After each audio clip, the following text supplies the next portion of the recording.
what I want to say is, I've seen what's happening in my country, Kenya. This is what you call evolution, civil evolution. And I'm very happy that my comrades have stood still towards this hegemony of tyrannical regime that wants to cap every single freedom we worked for with our forefathers. This is not the time for such kind of things. We are tired of regimes that are not productive and are not deploying what we call equity. We are tired of low regime whereby you cannot wake up in the morning and enjoy your liberty because you are watching when are they going to knock at your door, seeking you and arresting you to take you to the dungeons of hell, where they're going to torture you and maim you and create emotional damage to the families left behind, asking so many questions. Where have you been taken, and are they going to come back again? Shame on the regime that cannot live at peace with its people. We elected the Kenya government 2 years back with expectations it's going to deliver. You cannot fool generation that was given free education to university level by Kibaki in 2002. They are the ones now that are liberating the country because they have advantage of civilization and age. These people are only armed with a whistle, bottle of water, smartphone with data, and a Kenyan flag. They are saying enough is enough. It's time to take back our country. And they are not attached or affiliated to any political party. This is what Africans should emulate and emulate effectively if we lead towards this direction all over the continent. Definitely, we are taking back what is stolen from us.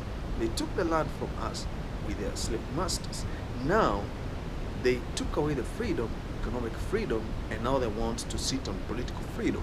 So if we don't stand up and fight these people, where are we heading to? What is the future if we are not able to raise our voice? Our voice is our constitution, and this constitution still, we want to amend it so that it can favor us, not them. That is our goal.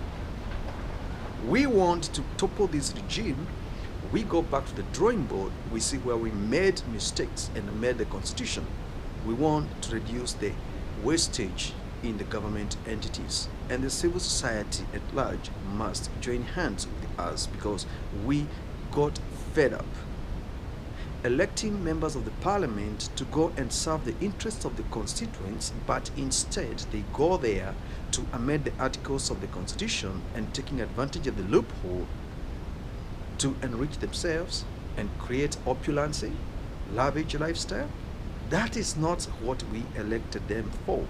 Entitlement and this arrogance we see everywhere, blatantly, even using, terms that are prohibited. They don't have even ethics. We should do away with these crooked log regimes, and Kenya is a good example. Children are willing to go and die, bite the bullet for the sake of liberty. This is hilarious, and everybody who is in this continent must learn something. This movement is a Kenyan movement, but it's becoming global phenomenon. We have set the space, we have set the stage and the space. Freedom is guaranteed. The power belongs to the people and shall be, not they shall. And today that is what is happening.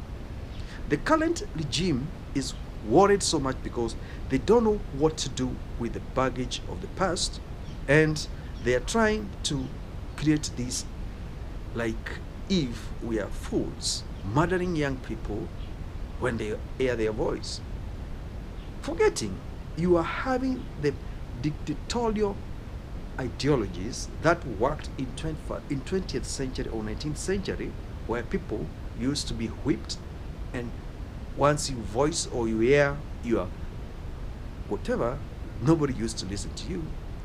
We are not there. We have shifted. Now we are somewhere else. Only understanding and building concessions will work. Be concise in your directives and people will listen to you. Be diplomatic, not running helter-skelter, creating the mafia system that is going to serve the interest of you and your cronies, waiting for 2027, you rig elections again. Could that be the reason why you are creating this hegemony? If there is no inclusivity, you advocate for tribalism. The Gen Zs have shown you we are not there. We are past tribalism, we are fearless and leaderless. And the most difficult thing is to address a movement that is effective and doesn't have a leader. Diplomacy will work only if you have the mandate to serve us with dignity, not with violence and provocation and sabotage. This is irrelevant. It will not serve the interests of the current generation. I quote Casmuel Samuel the other day. He was talking on the local media. He was saying, ideologies of the people who are already living in opulence, that is their dream life, already they're living their dream life, cannot dictate the dreams of the people who are developing or evolving, the youths, in the 80 years to come. So that's why we have to shape it ourselves, and it must be now. It's either you listen to us or we topple you. Persistence in revolution, persistence in fighting this draconian regime will create what you call anxiety in administration, and multi-international companies, they'll feel, no, our investments here are threatened and it's time to negotiate with the regime or we go. Since this protest started, I have not even a single diplomat coming on the media and telling us the way forward, because they know they are the target, and if they air their voice, tutasalimia, we're gonna come to their bunkers and we're gonna take them out.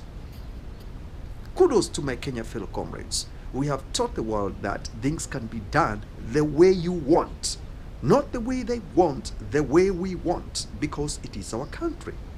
We have to set the stage for liberation. And when you're fighting for the freedom, there must be casualties, and we don't care. We care the spirit lives, and if it doesn't live, it will live tomorrow. Come on, guys. This is Kenya for you. We have decided we cannot be misguided, we cannot be misquoted, we cannot be taken to the channels and trenches of poverty and oppression where we are coming from. Kudos to my Gen Zs. Kudos to every Kenyan wherever you are. Like this video and share. We have set the stage and we will live on to tell the story of freedom that is not coming tomorrow, it is coming today. Ni Yetu Hurpak.